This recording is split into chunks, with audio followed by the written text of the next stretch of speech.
with CPL Investments. Constantine and his company are located in Carmel. They specialize in working with borrowers from start to finish to help them learn the business as well as do their projects. So this is going to be really a great thing to be able to learn the differences between private money, hard money, because some people say they're hard money. Some people say they're private money, but really they're probably more like hard money. So this is going to be really good to be able to learn more. And no further ado, thank you so much. It's Constantine. Thank you, Sterling. I know I typically tend to go over time here. So for Vicky, I'm going to actually set a timer that's going to stop me at 15 minutes. I don't know if I need to allot for Q&A. Yes. So do 10 minutes and then we Q&A for 5. Okay, we'll try. Yeah, All right. Let's do it. Okay, guys. Thanks for everyone joining in tonight. This is exciting. And yeah, I'm definitely going to echo the amount of participants is pretty awesome. So it's very cool. I've been on a lot of Zoom events and a lot of areas are struggling with it, and CIREIA's kicking butt. So that's awesome. Exciting to see.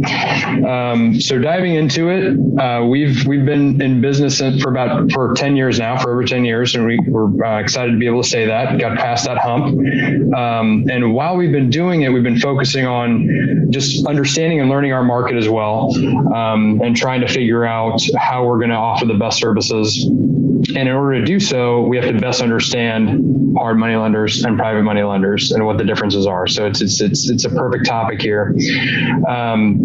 Like Vicky said, and like Sterling mentioned here, we really do focus on adding as much value to our borrowers as we can, because making the shift after being in business for 3 or 4 years, we realized that the deal isn't the primary focus. The primary focus is the borrowers, in order for us to be successful long term. Because if we develop good, strong borrowers and create that repeat business, we grow along with them. So that's our main focus. And when it comes to not just real estate and transactions, at the end of the day, we're building a business at the same time you guys are. So whether you're selling widgets or building trinkets, there's a lot of fundamentals that are the same. So I think coaching is a good way of encompassing what our company tries to add or does add to a lot of our borrowers. So getting into that, we've tried to figure out the best way to describe it over the years. And I'm going to start off by saying there's a lot of variation, like Sterling said, in the definition of private lending and hard money. So I'm going to try to make it based on the experiences that we've seen through our borrowers. Now, one thing I do want to mention is the private lenders that are going to be on this panel are going to be much different than your typical private lender. And I'll point out those key differences when I'm going through this list here. So one of the things I like to provide to our borrowers when we meet is a list of the top 5 reasons you're going to fail in real estate, which is a great way to get our meeting started. They love that. But we got to be real about this. If it was easy, everybody would be doing it. And then the next thing is we go over some of the differences in the market. So we'll go over the pros and cons, hard money lender versus private lender. And again, these are generalizations based on experiences that we've seen through our borrowers.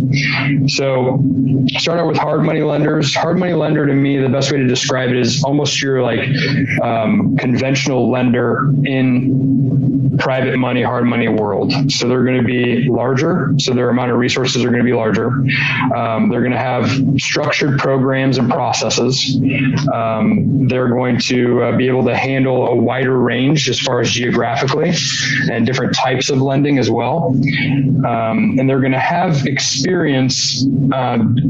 And the issue with those is they're not necessarily set up or built to be able to share the experiences depending on what broker that you get or who you're assigned to. So that kind of leads into one of the cons.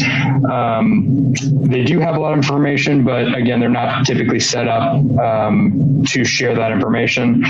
When you get larger, there is more red tape or bureaucracy that you need to go through. We've seen a lot of borrowers come to us because of last minute policy changes. We were kind of talking about it. I think James brought it up earlier on when it was the panel here prior to us starting. And when COVID happened, we got a lot of business from hard money lenders where their criteria was changing based on their funding. So they have plenty of programs as well, but they may be inflexible. Back to what I said, their source of funding, institutional money is typically where hard money lenders get their money from. Institutional money meaning larger banks or from hedge funds, basically large institutions that have a lot of control and say in the matter, which is why they have to make changes like that. Another con is that since the institutional funding is the larger piece of it, their investors tend to come first when it comes to decision making. And then, like I said, they're more susceptible to market changes. And then one big thing is really understand your fees going into working with a hard money lender. That's one of the things that, appraisal fees, things like that, they do add up. So it's important to know it ahead of time. So there's a lot of pros and cons in using all different types of lenders. One thing I like to mention is you're building a tool set here when you get into real estate.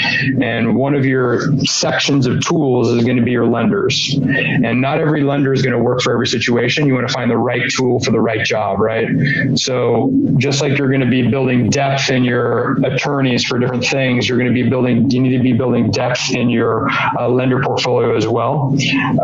Just because, there might be reasons why a certain lender can't work for a certain deal. So it's good to have that diversity and just continuously build those relationships. So getting into private lenders, we'll start with the pros there. Simpler process typically. This is harder to talk about because there is like I said, there's a very wide range of private lenders out there.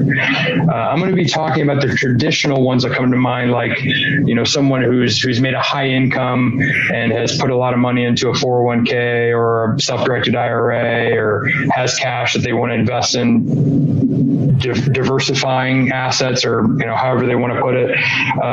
That's the kind of person that I'm going to be talking about here. So someone who's not necessarily in the real estate world, but has enough funds to get into the real estate world. So they more than likely have another job or have retired from another career.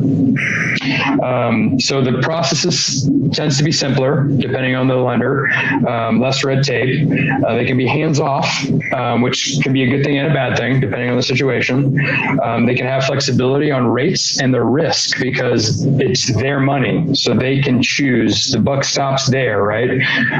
So they can be quick to make decisions. There's not all that bureaucracy, and you've got the relationship with the individual investor. I mean, you're talking one-on-one, so that's a big benefit to working with private lenders.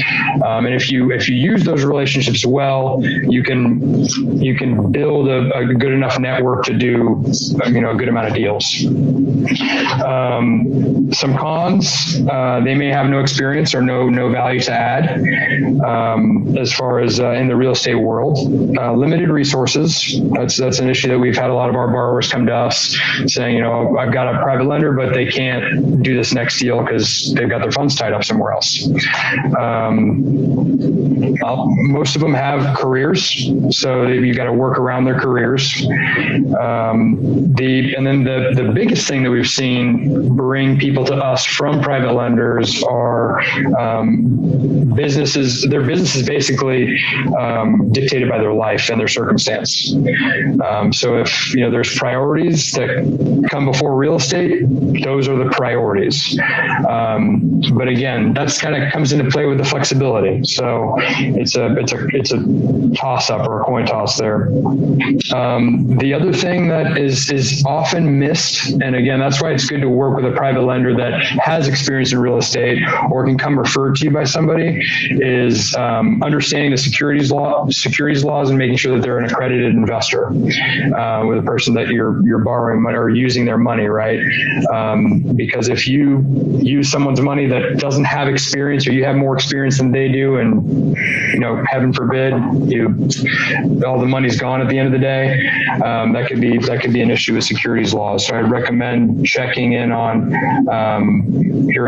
with your attorney and making sure that you're doing things appropriately when using private lenders, depending on how they're set up. Most of them will have a sheet that says that they're an accredited investor, and that's what you want. So those are the differences over the last 10 years. Like I said, let me check on time, 49 seconds, perfect. Over the last 10 years, we've been trying to come up with the best of both worlds and keep us at the size where we are large enough to do as many businesses, as much business as we need to here in Indiana. Try to stay local and focus on that market. And but at the same time, stay small enough to where we can be nimble and we can give that personal experience and do the coaching and try again to bring the best of those two worlds together through the experience and reviews that we are getting from the borrowers that are coming to us. Like Vicky said, we've worked with hundreds of borrowers. My grandfather-in-law actually has been doing this since the late 70s. That's my time to stop. I was fortunate enough to get a lot of that information from him as well, and we like to take that information and share it with our borrowers so that they're not making all the mistakes themselves, and they can learn from others and save some time. So that's my. Oh, that's excellent. Do we have any questions for Constantine? Somebody said, let's see, I am 56, single, wanting to get started in real estate. Where's the best place to get started to get a full understanding of the process? So I think you're at the right place. I think CIREIA is a great place to be able to start there. And with meetings like this, as well as our subgroups, as well as somebody like Constantine who's offering mentorship while he's working with deals, are great places to start. Brandon asked, do you review business plans, Constantine? We do. Now, I'll be honest, we don't get a lot of them. We do get people that come to us.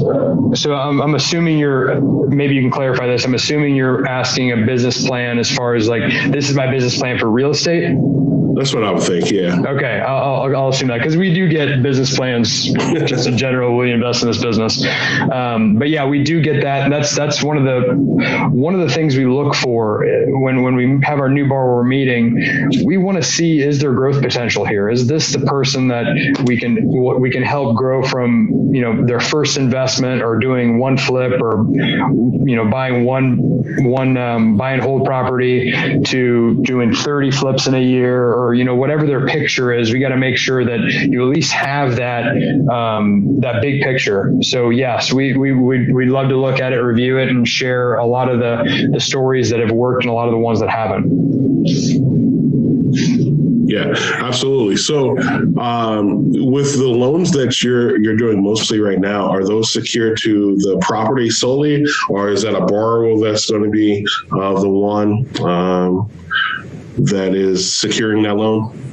So we set up our deals to where we are secured by the real estate. Now we do also require. So I'm going to give a straightforward answer on that. You sign on the note personally, so you have to personally guarantee. But we set up our loans to where if the real estate, if something were to happen, the real estate is what we need.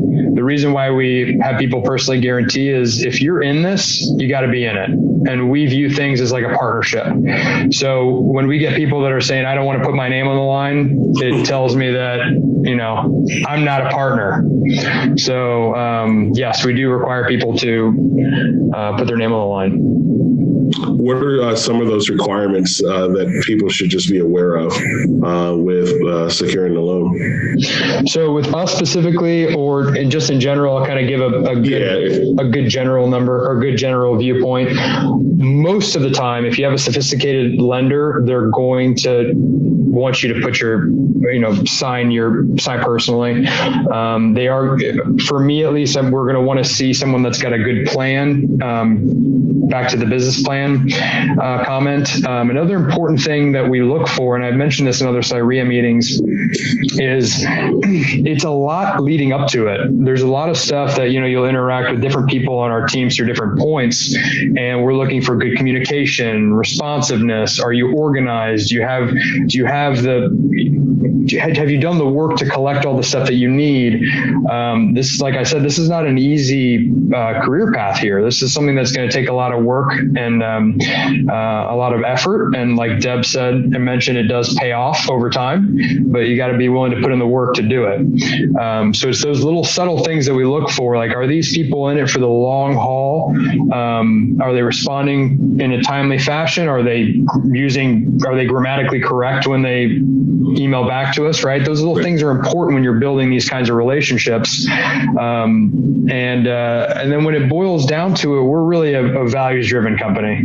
When it comes to the credit scores and tax returns and things like that, we've really been able to learn how to read between the lines. So as long as someone aligns with our values and wants to achieve growth and wants to achieve success through building relationships, we're all ears and we're willing to work with people. Yeah, excellent. Last question, James, as hard money and private lenders tend to deal with short time frames, correct? Versus 20 and 30-year terms. Yes, that's absolutely correct. You might have some larger hard money lenders that are going to offer multiple, lending packages or options. So you might find some that do that, but when you're looking at hard money and private money, it's primarily short-term, a year, maybe 2 to 3 years, depending on the size of the project.